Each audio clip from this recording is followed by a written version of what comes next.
নমস্কার। আজকে মাসিক রাশিফল নিয়ে আলোচনা করব। মাসিক রাশিফল বলতে এপ্রিল মাস নিয়ে। এপ্রিল মাসে অনেকগুলো গ্রহই তার ট্রানজিট হবে। প্রত্যেক মাসের মতো এই মাসেও গ্রহ ট্রানজিট হবে। কোন কোন গ্রহ ট্রানজিট হবে? বুধ, শুক্র, সূর্য, মঙ্গল আর শনি ট্রানজিট হবে না। শনি তার নক্ষত্র চেঞ্জ করবে। এই অবস্থায় আমাদের কাছে একটু জেনে নিই যে 12 রাশি জানার আগে কোন গ্রহ কখন ট্রানজিট হচ্ছে। বুধ 9 তারিখে বক্রী অবস্থায় অর্থাৎ মঙ্গলবার 9:22 PM মেষ থেকে মিনে যাবে। এই মুহূর্তে রয়েছে কিন্তু মিনে, আবার যাবে মেষে, মেষ থেকে আবার মিনে আসবে। সেটা কবে হবে? 9 তারিখে, এপ্রিল মাসের 9 তারিখে মেষ থেকে মিনে আসবে। সারা মাস কিন্তু বক্রী হয়েই থাকবে বুধ। এবং 12 রাশির উপর কি এফেক্ট সেটা আলোচনা করব। শুক্র 31/3 মিনে যাবে রবিবার 4:54 PM অর্থাৎ বিকেল 4:54 কুম্ভ থেকে মিনে যাবে কিন্তু কবে? 31/3 মানে তাহলে 1 তারিখ আমরা যেহেতু আলোচনা করব তাহলে এফেক্টটা দেবে। আবার 25/4 মেষে চলে যাবে। সুতরাং মিনের থেকে আবার মেষে চলে যাবে 25 তারিখে। 25/4 কিন্তু আবার চেঞ্জ হচ্ছে, মাথায় রাখবেন ট্রানজিটটা। সূর্য অর্থাৎ রবিগ্রহ 13/4 অর্থাৎ 13ই এপ্রিল মেষ রাশিতে প্রবেশ করবে। 13 তারিখে মেষে শনিবার সকাল রাত্রি 9:15 কখন যাবে? 9:15 মিন থেকে মেষে যাবে। আর মঙ্গল 23/4 যাবে, মিনে যাবে মঙ্গলবার 8:52 অর্থাৎ সকাল 8:52 কুম্ভ থেকে যাবে মিনে। কুম্ভ থেকে যাবে মিনে, এই মুহূর্তে কুম্ভে বসে আছে, মিনে যাবে কবে? 23/4 যাবে। আর শনিদেব শতবিশা নক্ষত্র থেকে পূর্ব ভাদ্রপদ নক্ষত্রে যাবে কবে? 6 এপ্রিল। এটা নিয়ে আমি প্রোগ্রাম দিয়েছি আমার ট্রানজিট নিয়ে, সেখানে আমি 7 এপ্রিল নিয়ে বলে দিয়েছি। 7 এপ্রিল রাশি চেঞ্জ, যেহেতু 7 এপ্রিলতে এফেক্টটা আমি ধরছি বলে তাই 7 এপ্রিল, ওটাকে আপনারা কনফিউজ হয়ে যাবেন না। 6 এপ্রিল যেহেতু 3:55 PM চেঞ্জ হচ্ছে, আমি 7 এপ্রিল ধরে ওটাকে আপনাদের বিচার দিয়েছি। এটা যাদের একটু কনফিউজ তারা আমার এই মাসিক রাশিফলটা শুনে, অ্যাকচুয়াল চেঞ্জ হচ্ছে 6 এপ্রিল 3:55 PM। কোথায় যাচ্ছে? শতবিশা নক্ষত্র থেকে পূর্ব ভাদ্রপদ নক্ষত্রে। আর চন্দ্র সেই সময় কোথায় থাকবে? মানে 1 তারিখে বিচার অনুযায়ী চন্দ্র থাকবে আপনার ধনু রাশিতে। চন্দ্র থাকবে ধনু রাশিতে, অলরেডি বৃহস্পতিও থাকবে আপনার মেষ রাশিতে, এবং রাহু কেতু তো অলরেডি রয়েছে মিনে আর কন্যা রাশিতে।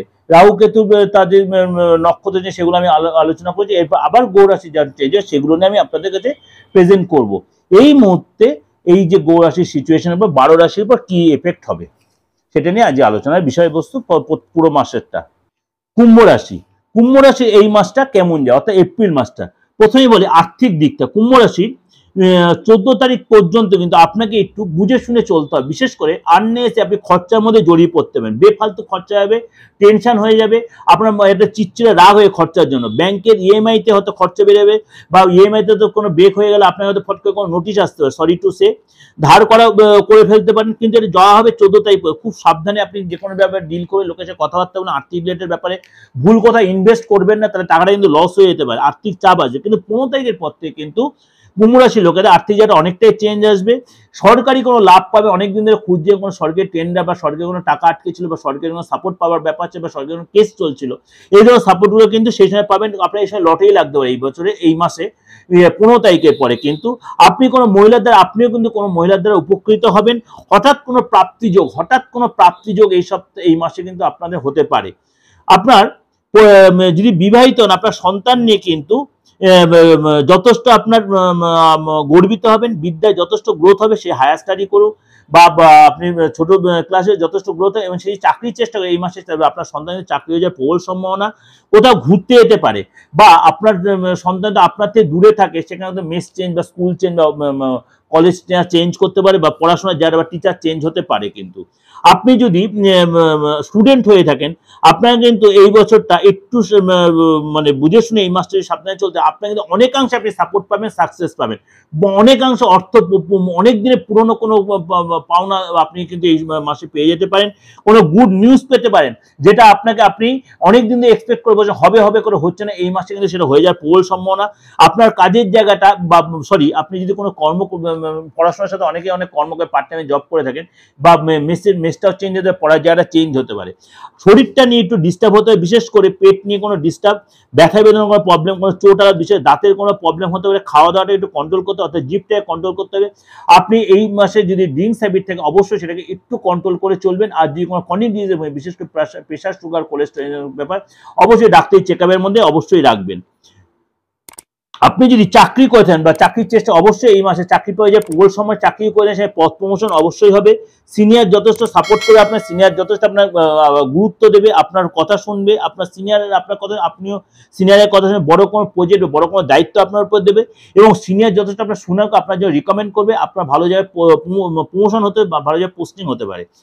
আপনি বিবাহিত যেহেতু যে সন্তান যদি থেকে, অবশ্যই দাম্পত্য জীবনটা একটু বলে দিই, বা যারা প্রেমিক প্রেমিকা আছে তাদেরটা আগে বলে দিই।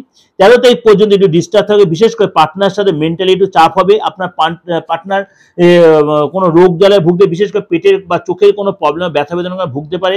কাজের জায়গায় তাকে একটু ডিস্টার্ব হবে, কাজ ছেড়ে দিতে হবে পার্টনারের। 14 তারিখের পর থেকে কিন্তু সময়টা আস্তে আস্তে ভালো হবে। গুড নিউজ আপনি পার্টনার পেতে পারে, কোথাও ঘুরতে যেতে পারেন, এবং পার্টনারের বাবা মার হেলথ নিয়ে একটু ডিস্টার্ব হতে পারে।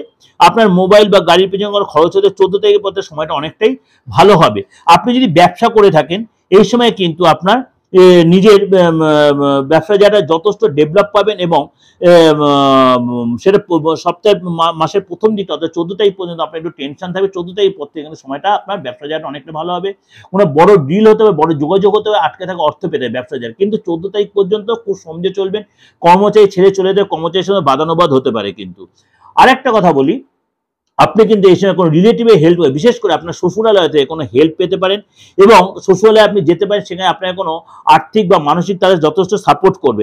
পরিবারটি একটু বলে, কুম্ভ রাশি লোকেদের পুরনো কোনো লোকের সাথে আপনার যোগাযোগ হবে, এবং পুরনো যে আপনার অশান্তি ছিল, পুরনো অশান্তিটা মিটে যাবে, এবং ভাই বোন আত্মীয়ের সাথে যে একটা বনিবনের অভাব ছিল সেখানটা আপনার মিটে যাবে। মাঙ্গলিক কোনো কাজ হতে সেখানে আমি অ্যাটেন্ড করতে হবে, ফ্যামিলির কোনো বিদেশ রিলেটেড কোনো লাভ হবে, বাইরে যাওয়ার সুযোগ আসবে, একাধিকবার বাইরে বা কর্মসূত্রে যেতে হতে পারে, বাইরে কাজে সাকসেস আসবে, পরিবারের পিছনে কিন্তু খরচ হবে, এবং কিছু জিনিস আপনি কিনতে পারেন, সে ফ্যামিলির জন্য বা নিজের জন্য কিছু কিনতে। অর্থাৎ ওভারঅল কিন্তু অনেকটাই কুম্ভ রাশির সময়টা বেটার জায়গায় আসে। যদিও আপনার 7.5 চলছে, আপনার ঘরেই শনি তার উদয় হবে, শনি তার নক্ষত্র চেঞ্জ হবে, তার সত্ত্বেও আপনি বলছি কুম্ভ রাশি কিন্তু যথেষ্ট সময়টা আপনার ফেভারে আসে, যদি আপনার বাচ্চাদের শনি সিচুয়েশন, কেন কুম্ভ রাশির মেন রাশি হচ্ছে, রাশির অধিপতি হচ্ছে শনি। যাই হোক, একটু ওভারঅল বললাম। ওভারঅল অবশ্যই আপনাদের ভালো লাগে, ভালো লাগলে লাইক করবেন, সাবস্ক্রাইব নোটিফিকেশনটা অন করবেন।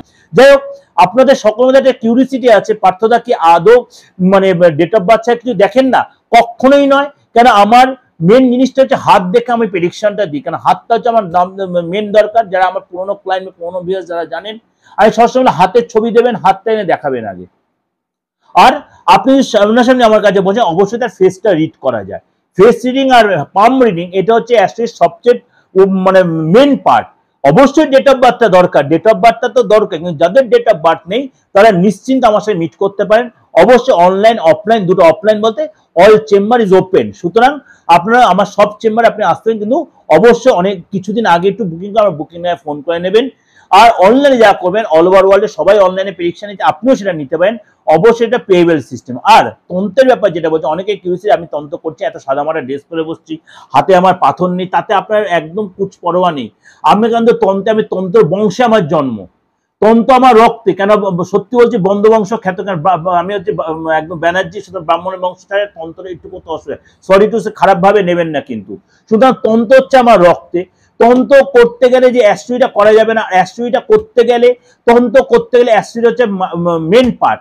তন্ত্র হচ্ছে গুপ্তবিদ্যা, গুহ্যবিদ্যা। আমি ওর যে মিডিয়াতে এটা নিয়ে কম ডিসকাশন করি একটাই কারণে, আপনি দেখবেন যেসব ডাক্তার ওটি করে, কোনদিনকে আপনার বাড়ির লোককে কোনদিন চোখের সামনে ওটি করবেন, অপারেশন থিয়েটার করে, তা নয়, ওইটা হচ্ছে তন্ত্র।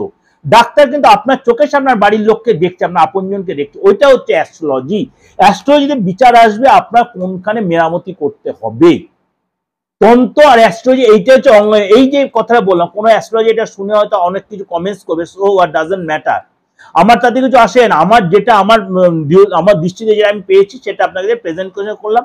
কেন আপনারা বুঝবেন অ্যাস্ট্রোলজিটা আর তন্ত্রের মধ্যে কি অঙ্গনীয় জড়িত।